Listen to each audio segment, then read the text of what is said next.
What up, yo? Lou Know It here with another review. Haven't done. I've been doing not as many recently. I wanted to pop in another quick one. I'm on break at work right now. Hopefully, I'm gonna set my studio up soon.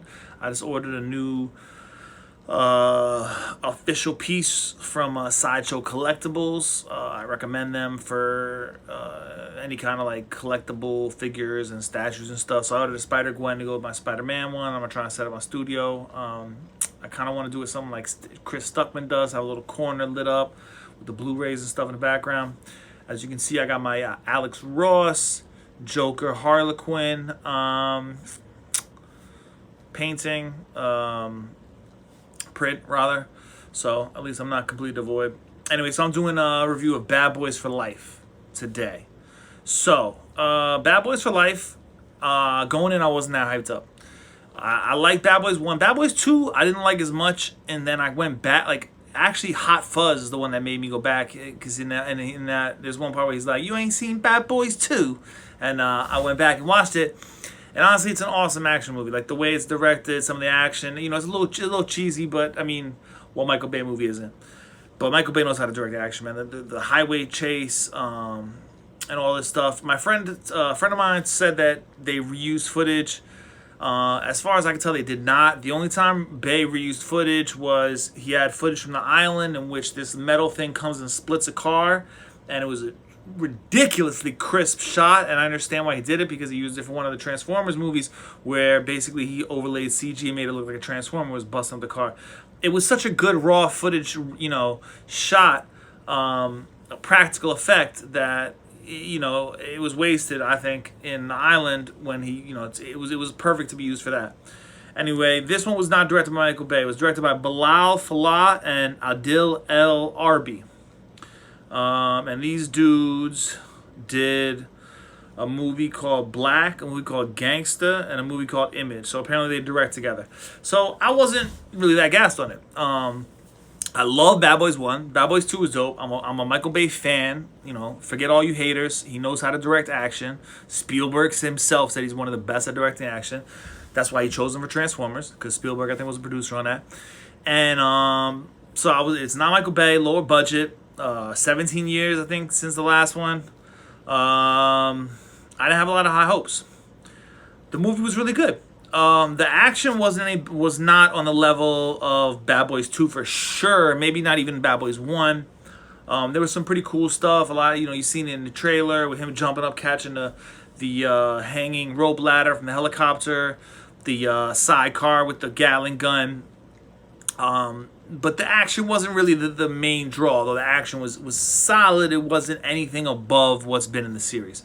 What was really well done was this. It was a good script. It was well acted, and these guys, like, they got good chemistry, and it worked. Like, it felt like these dudes had known each other for a long time. Like, it didn't feel cheesy. It didn't feel like out of place. It didn't feel forced. The comedy worked, the plot worked, the emotional stuff worked. As a movie, it was a good movie.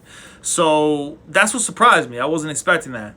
As an action movie, again, I wouldn't hold it up, but to the top action movies that are out now, like John Wick 3 and all that other stuff that's really pushing the boundaries of action, this one's like, all right action, but a good movie and a good comedy and funny, with some good heartfelt moments. Gabrielle Union didn't return. I'm assuming that was just like, I'm assuming it was like a script thing. They didn't, but it could have been a money thing. I mean, she might have wanted more, but that would have probably added some mils to the paycheck. This is rated R. You gotta remember, R, January release. They're not looking for big money, so this, they gotta cut it down whatever way they can. And Will and Martin is definitely coming. So what else can I say about it? Everybody was good in it. Joe Pantoliano returned as the captain. You gotta have him. They didn't have that tall hacker dude, I don't think, from the first two, but you didn't need him. He was like a small little bit role. I think they changed. I know that from 1 to 2, I think they changed the two Latin partner cops, and then this one, I think they had. I'm trying to remember who else they had. It was more focused on them than in the previous ones where they was working with other people. This one they had to work with. I don't even think they had any of the Latin cops in their precincts. They were working with this other like special forces, special ops team, which had Vanessa Hudgens on it. She was looking right. They had I don't know who else was on it. He made a joke about this is the High School Musical of police work, and of course Vanessa Hudgens got her start in High School Musical, I believe, or Disney Channel for sure. I think she was in the first High School Musicals. Anyway, so she was good in it. Let's see. The bad guy was good. It was a woman who was like running stuff. I don't know if I want to like spoil too much, but ends up being connected to Will's character, and it worked well. I liked the bad guy. The bad guy in the first one was the best one.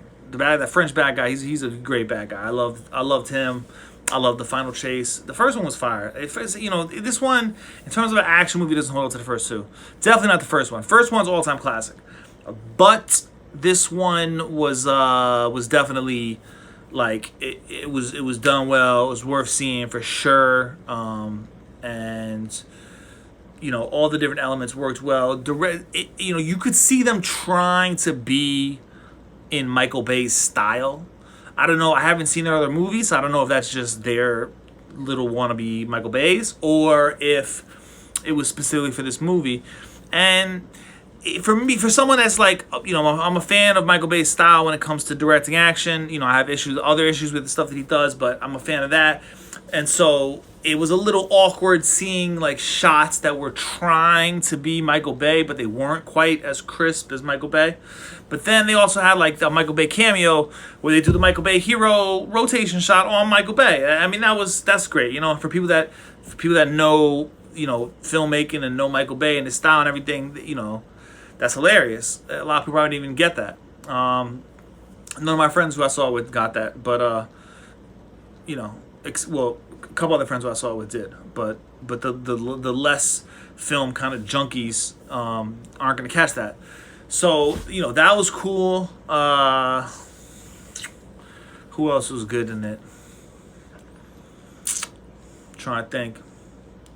Yeah, I mean that's about it. Like there was the son of the woman who was the main villain, but he was the one that was carrying out the hits for her and stuff. His whole plot wasn't that great to me. I didn't think he was the best cast. But I don't know if that was writing or casting. But overall, the writing was strong. But the stuff between them was good. The stuff between the captain and them was good. Everything that was like the crux of the movie, the main point of the movie was well done. I would have liked to see bigger, action. I would like to see some Michael Bay level action. But other than that, the movie was really good, really solid, enjoyable, rewatchable. I'm hyped for 4 now. I heard they're making 4. Got greenlit. This movie's making money. And I like Will Smith, man. I've always, I grew up watching Will Smith. I'm a fan of his. He's been making some garbage movies for a while, but, I didn't expect him to be able to pull off Aladdin, the genie. He did it. His dance, the song in the beginning was fireballs. So, honestly, I'm a fan of Will Smith. Martin Lawrence is funny. I hope they keep making these. It's a great series. It's a great cop series. So this one, I don't think this go down in the pantheon of great action movies, but like in terms of like a buddy cop kind of movie, I would still say it's one of the best. Like if you compare this with something like Lethal Weapon, those movies didn't really have the action, wasn't like amazing. I mean, they brought in Jet Li for, what was it, the third or fourth one? Before that, the action wasn't like crazy. It was more about the chemistry between the characters and, and Riggs wanting to quit and whatever. This dude, God, what's his name? Braveheart. Mel Gibson's character, Riggs and Murtaugh. So no, wait, which was Riggs, Murtaugh? He was Riggs, and Murtaugh was the one who wanted to quit. anyway, it was, it was about the chemistry between them, and actually similarly this one, it's like Martin wants to quit, Will's the loose cannon, so they kind of borrowed that, but it was, that part of it worked the best. And so if you compare that to other like buddy cop movies like Lethal Weapon, like 48 Hours, which aren't like the best action movies, that's why Bad Boys 1 is one of the best all time, because Bad Boys 1 was like a great buddy cop movie with fireball action. And in Bad Boys 2, it was still funny, but it was a little bit more forced, the funny, but the action was like, boom, stepped up next level. I mean, that chase on the highway with the boat too, it was just amazing the way they did that. And I saw a whole behind the scenes about how they used practical effects, like for the hardest parts, like the cars slipping over, and then they put the cars going around them in CG to sort of draw attention away from the CG. I mean, it was really well done. People that hate on the effects or that chase scene or whatever in Bad Boys 2, out their mind. And then even the shootout was super creative with the Haitians and stuff. A little racist, but fire. So this one doesn't hold up to the action of that, but as a buddy cop movie is very good. Highly recommend it. So I'm gonna give this one, I gave Birds of Prey an 8.0, 8 out of 10. I feel like giving this like a 7.5 out of 10, but it wasn't worse than Birds of Prey. I'll give this an 8 out of 10 also, I think. It's tough. It's tough. If the action would have been better, it would have been like 8.5, 9. So, it's in that range. It's like an 8 out of 10. Definitely worth seeing. Definitely if you're a fan of the series, definitely if you're a fan of Will or Martin, see it. Dope movie. So that's it. Lou Know It signing off. Peace.